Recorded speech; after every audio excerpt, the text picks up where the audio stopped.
My presentation today is on Pakistan's minorities and why they are abused.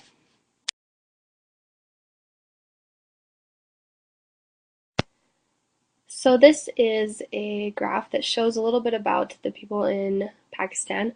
About 97% of Pakistanis are Muslims, as we have learned about. 77% of them are Sunni Muslims and 20% are Shia. The other 3% of Pakistanis are Christians, Hindus, and other religions.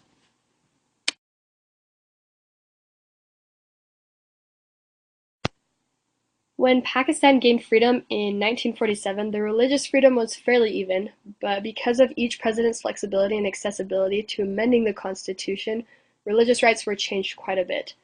Khawaja Nazimuddin, the second Prime Minister of Pakistan, he said, quote, "I do not agree that religion is a private affair of the individual, nor do I agree that in an Islamic state every citizen has identical rights, no matter what his caste, creed, or faith be." Close quote.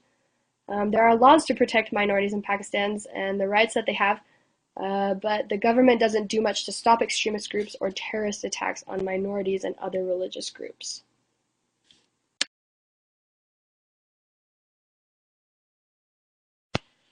General Muhammad Zia-ul-Haq was the sixth president of Pakistan. He ruled Pakistan from 1977 and was there in office until he died 11 years later in 1988.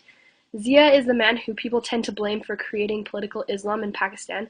He had his mindset on following the rules of the Prophet Muhammad, which is known as Nizam-e-Mustafa, and he wanted to do this through having an Islamic state.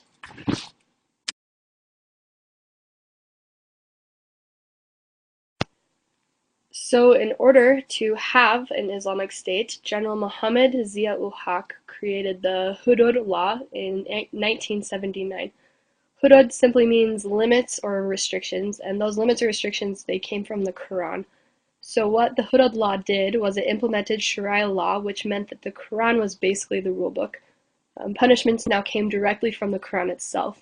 So we can see why the minorities who aren't Muslims would be abused for not following the Muslim traditions.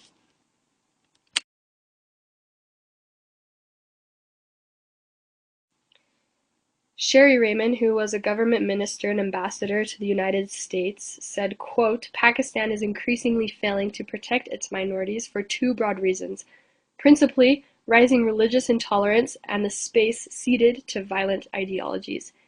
Close quote. Knowing more about Pakistan and its minorities and how they are and have been treated in the past can help us all to understand and appreciate the religious freedom that we have. We should stand up for what we believe in, and we should allow and help others to do the same.